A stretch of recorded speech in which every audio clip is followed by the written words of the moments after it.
Bonjour les amis de la forêt. Alors aujourd'hui, je vais vous parler de la Yougoslavie durant la Seconde Guerre mondiale. La Yougoslavie au début de la Seconde Guerre mondiale est neutre, donc en septembre 1939. Et en mars 1941, le régent Paul, qui dirige le pays parce que le roi Pierre est mineur, va signer le pacte tripartite avec l'Allemagne, ce qui va l'allier en fait au pays de l'Axe.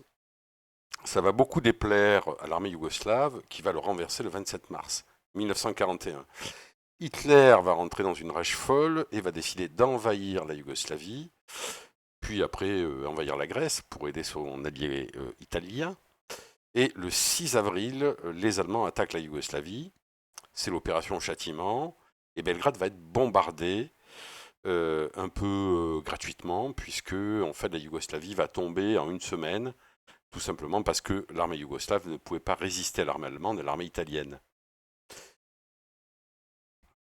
La Yougoslavie capitule donc début avril 1941 et le pays va être véritablement démembré, comme on le voit sur la carte. Il va y avoir deux États principaux qui vont être créés sous tutelle en fait des Allemands et des Italiens. La Serbie qui va être gouvernée par un Pétain serbe, Milan Nedic, qui d'ailleurs a failli être réhabilité par la Serbie actuelle, mais en fait ça a été refusé en 2018. Et l'État indépendant de Croatie, indépendant entre guillemets, dirigé par Ante Pavelic, le chef des Ustashi, qui était un mouvement fasciste croate, antisémite et anti-serbe. Et une partie de la Slovénie va même être contrôlée par les Hongrois, et au sud, une partie de la Slavonie par les Bulgares. Les Italiens, eux, auront la main mise sur une partie de la Slovénie, sur la Dalmatie et sur le Monténégro. Et évidemment, l'État indépendant de Croatie sera sous forte tutelle germano-italienne. Alors les exactions contre les populations civiles de la part des Allemands et des Oustachis vont provoquer la formation de deux mouvements de résistance. Un serbe, royaliste, dirigé par un officier serbe, Draza Mihailović, et l'autre d'obédience communiste, dirigé par Josip Broz dit Tito. Là, vous avez à gauche Draza Mihailović, l'officier serbe qui va diriger le mouvement tchétchnik. Et à droite, la photo date de 1961, Josep Broz dit Tito, qui était un communiste croate et qui va diriger le mouvement partisan.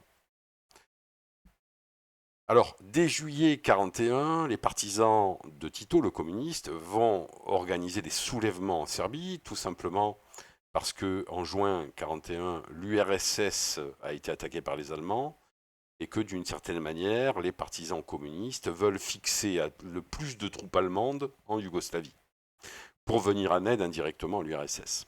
Alors, la répression allemande va être féroce puisque le commandement allemand Franz Baum, qui un peu plus tard, en mai 47, va se suicider juste avant son procès, euh, va raser quasiment des villages soupçonnés de participer à la résistance et à la rébellion, comme par exemple les villages de Kragujevac et de Kraljevo.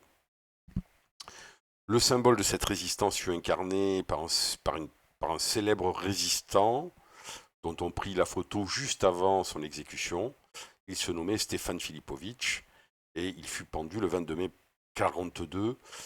Il est désormais dans l'ex-Yougoslavie considéré comme un héros de guerre puisque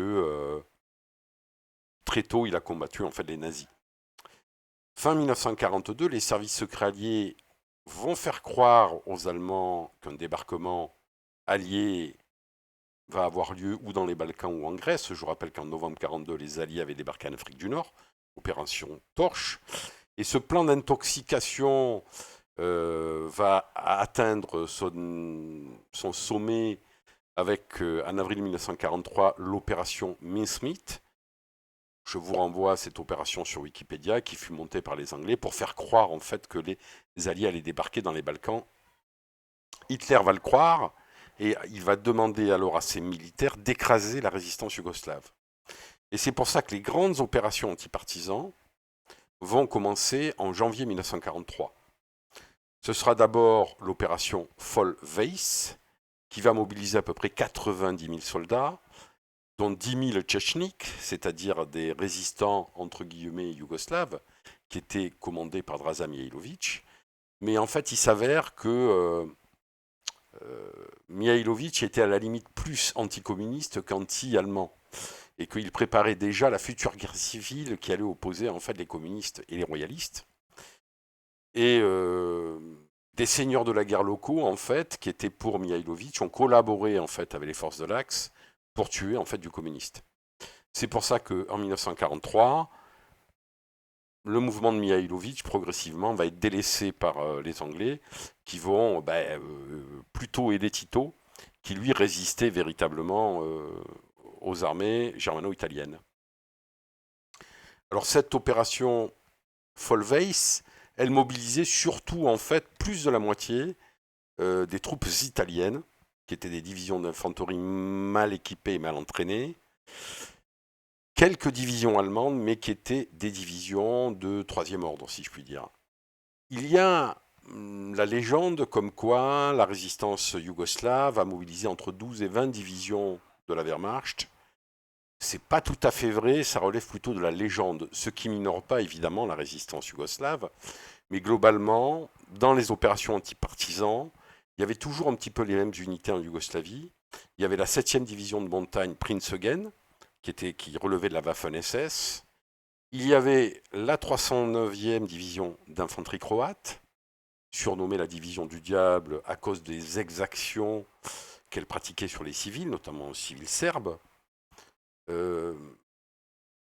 Et d'autres unités assez hétéroclites qui pouvaient s'agréger à ces forces allemandes. Cette bataille, cette opération Vollweis fut narrée par le cinéma yougoslave d'ailleurs, dans un film en 1969,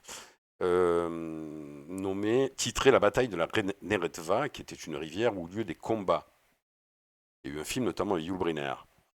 Un peu plus tard, il y a eu l'opération Schwarz, à partir de mai 1943, qui va mobiliser à peu près 130 000 soldats, avec un ensemble toujours de troupes un peu hétéroclites, allemandes, italiennes, bulgares, tchétchniques toujours. Et elle fut narrée dans un film de 1973 avec Richard Burton dans le rôle de Tito. Elle fut appelée la bataille de la Sujeska. Alors la bataille de la Neretva, c'est 1969, il y avait Yul Brynner. En 1973, il y a eu Richard Burton. D'ailleurs, vous pouvez, si vous googlisez Burton et Tito, vous allez voir plein de photos de Richard Burton rencontrant le vrai Tito avec sa femme, l'actrice Elizabeth Taylor.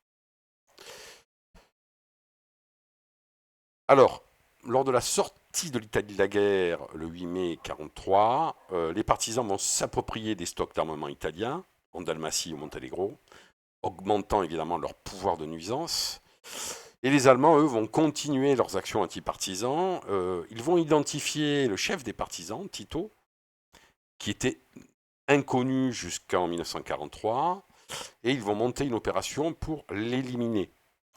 C'est l'opération Russell-Prung, qui va mobiliser à peu près 20 000 soldats, dont le 500e bataillon parachutiste SS, qui était en fait un bataillon disciplinaire, et un régiment aussi de la division Brandebourg, qui était une division qui relevait des services secrets de l'armée, et qui était spécialisée dans les missions d'infiltration. Au final, Tito ne va pas être capturé, et avec le reflux des armées allemandes devant l'avancée de l'armée rouge, Belgrade va être libéré par les partisans et par l'armée rouge, le 20 octobre 1944. Tito va éliminer la résistance tchétnique, qui avait collaboré avec les troupes de l'Axe, et Mihailović, qui va s'enfuir, notamment dans les collines bosniaques, va être arrêté en 1946 et va être fusillé pour collaboration avec l'ennemi. Beaucoup d'officiers allemands qui ont sévi en Yougoslavie ont été arrêtés après la guerre et accusés de crimes de guerre. Ils vont être jugés et exécutés, comme notamment le général Alexander Lor, qui fut responsable du bombardement de Belgrade en avril 1941, et aussi qui fut le chef des troupes allemandes en Yougoslavie, et donc qui se livrèrent à beaucoup d'exactions sur les populations civiles. Voilà, merci.